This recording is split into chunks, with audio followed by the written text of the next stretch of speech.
driving. Hope comes and stops us in our tracks.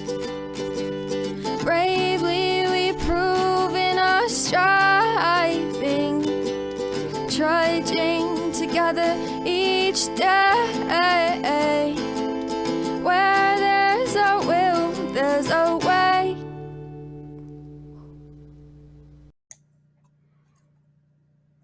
Good afternoon. Welcome to the Daily Trudge. I'm not doing much sharing on this one. I'm going to be reading out of Language of the Heart.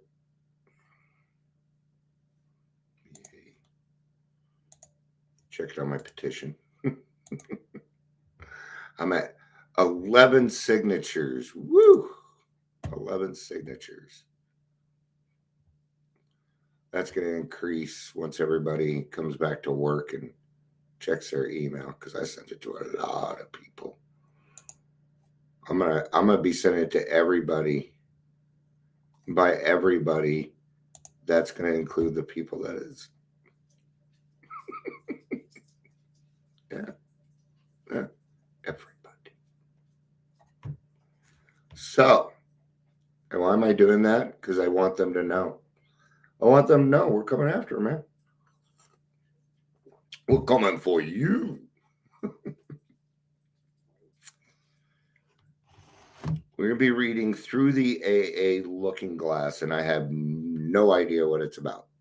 So this may be something totally new. It might be repetitive. I don't know.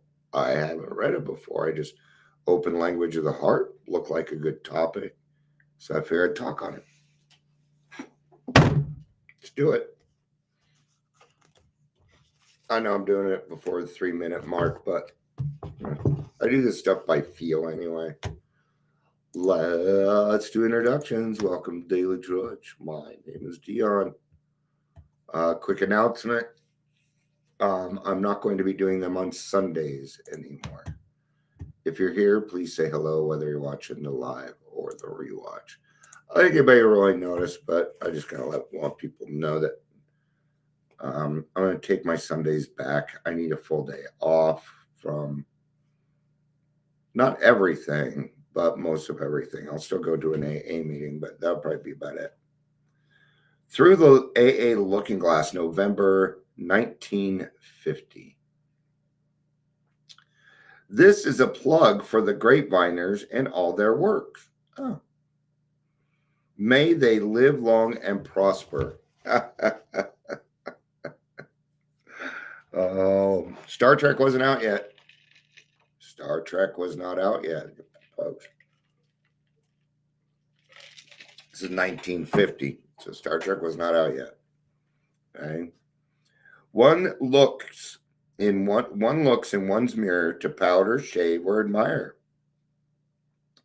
But the good AA is apt to look deeper. Every morning he gives thanks for a sober countenance. He asks forgiveness for lingering resentments. He hopes for the grace to live the coming day well. All at nightfall, he takes another look, saying, "Well, my friend, how did we do today? Thanks be to thee for the privilege of living." Thus, the AA's mirror reflects not rogue, but gratitude, not conceit, but humility, not froth, but reality. It reflects a priceless experience. Okay? That is your experience. It's priceless. There is no amount of money worth your experience. Your experience is beyond money. It is bigger than money. Reading the grapevine is something kindred, but the grapevine is a far bigger mirror. Here we get an inspiring glance over the other fellow's shoulder as he meditates. We're magically transported into the midst of our brothers and sisters everywhere. We feel at one with them. Alice in Wonderland was never like that. Through the AA Looking Glass, we joyously roam the spacious mansion which Providence has provided us. That incredible freedom house is called AA. Yeah. In Stitch voice, I don't understand. Sometimes you sometimes you say things and I'm too old to understand them. Are you talking about Stitch from the Disney movie, or is it a Stitch that somebody else is going to come in? Okay, all right. Do I sound like Stitch from? That'd be kind of cool. All right. Anyway, for the Grapevine is truly your magazine and mine. Its contents, month by month, are your thoughts, your ideas about AA and anything else that may be on your mind. Each month, more than 200 of you on an average send in something to be printed. The Grapevine is not written by a bunch of high domed ivory tower boys in New York. You write it. And while I'm sitting here reading this, maybe I should subscribe to the Grapevine and use it during some of my readings. With each issue, Lilo and Stitch. Oh, you did I in his voice. Okay. Now I'm caught up. With each issue, you see how ably the cream of your editorial contributions has been selected and how skillfully presented in the publication which each one of us can be proud of. Perhaps you've wondered how this job is done so well each 30 days.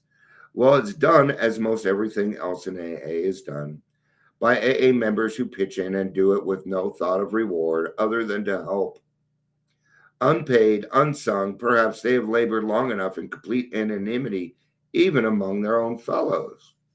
Yeah, let's give some gratitude to the people that write the Grapevine. Nobody's getting paid to do that.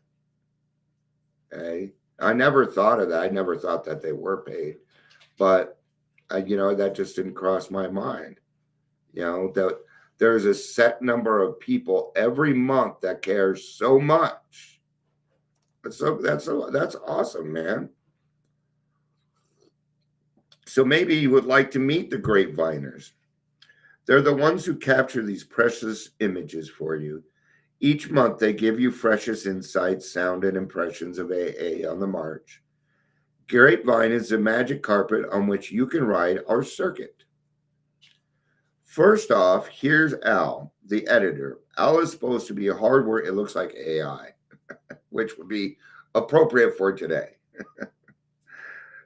So first off, here's AI. No. Al is supposed to be a hard-working feature writer for the newsreels. When he actually works for the pictures, nobody can say. Most of the time, he's in the Grapevine office putting the lit paper to bed, or maybe getting up in the morning. Whatever editors are supposed to do, Al really does. Read the Grapevine and you'll agree. Now meet Clyde, Paul, Rod, and Sig. Actually, I'm going to call them Clyde, Paul, Rod, and Jennifer because we need a female in here. They're all made up names anyway.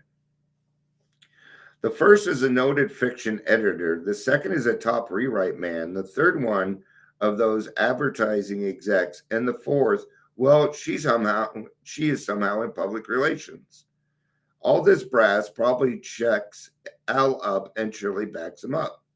Now, then they dash off pieces themselves. Next come the art boys, Bud and Glenn. Pretty keen, too, they should be. They're top old art directors and illustrators on the outside. Have you seen the Grapevine artwork lately? Better take a look, or better still, subscribe. I'm subscribing after this. One more paragraph. At this point, I present the Grapevine money experts. The fact it is running a deficit isn't their fault at all. In real life, both of them, Mike and another, Bud, are treasurers for publishing houses. Mike is also the Grapevine treasurer. He took over that bleak and thankless job from Dick, not the one from Cleveland, a while back. We don't know these people. Come on. Bud lingers on as a contributor in elder statements, for he is, you must know, one of the founders of our journal. To be dead sure everything is buttoned down tight, the Grapevine has 2 more money men, super money men.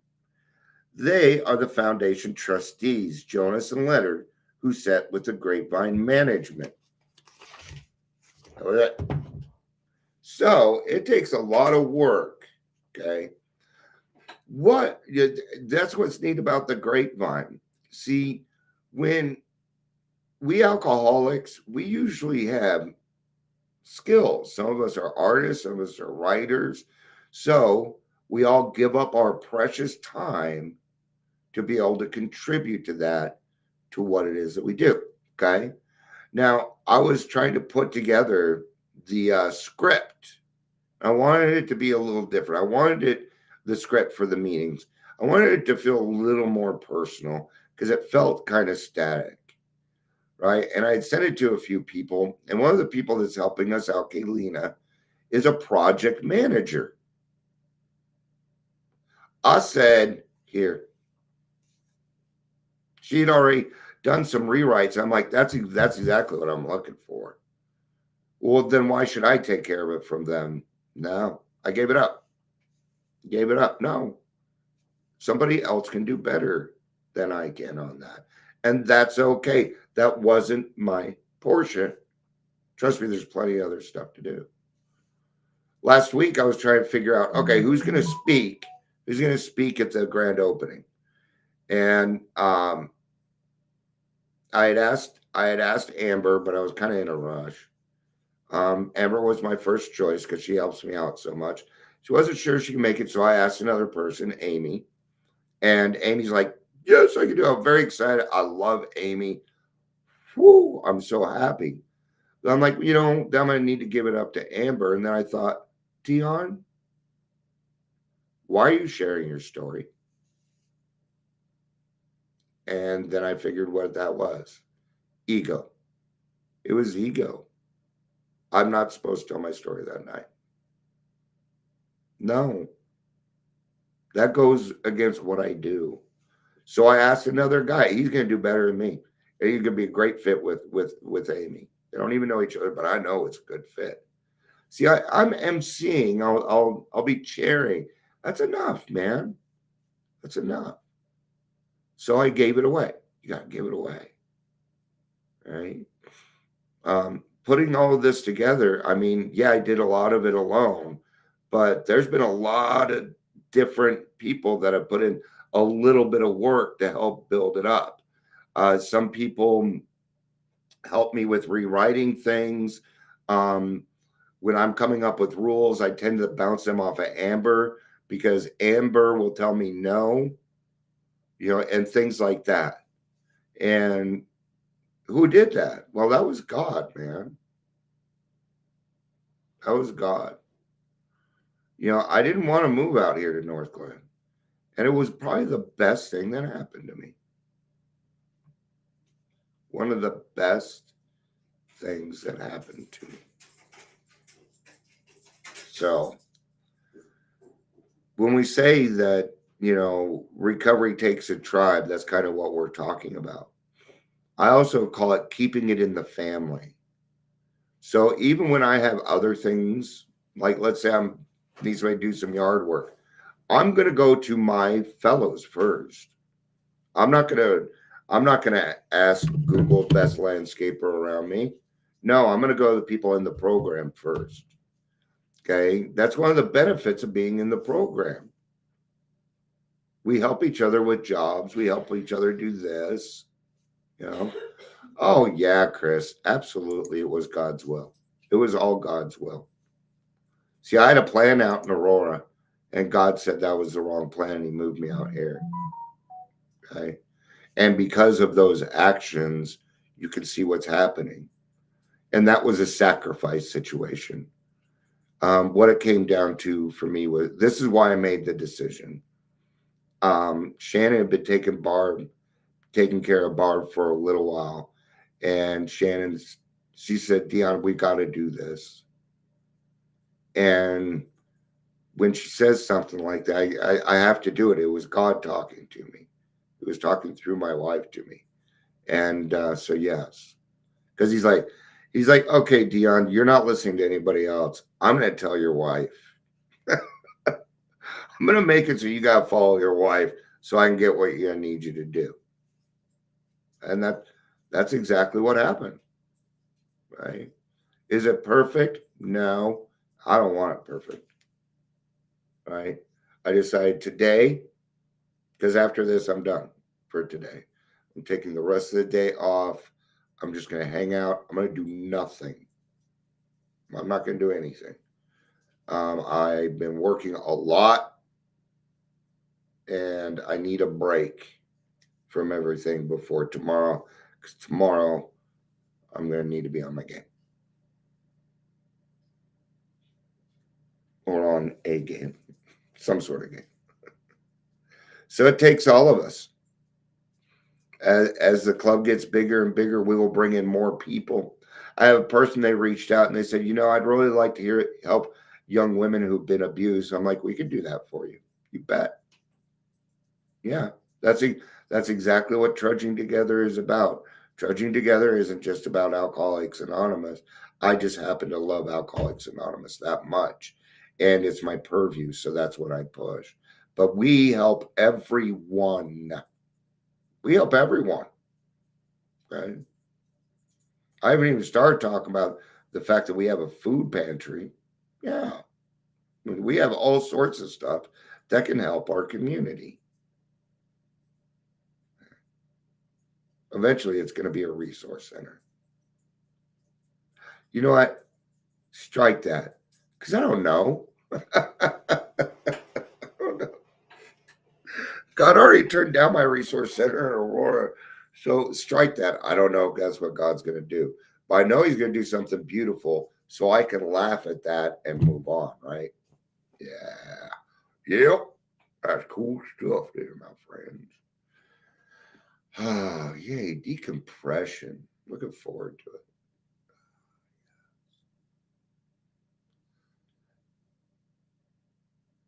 I'm just feeling the serenity right now.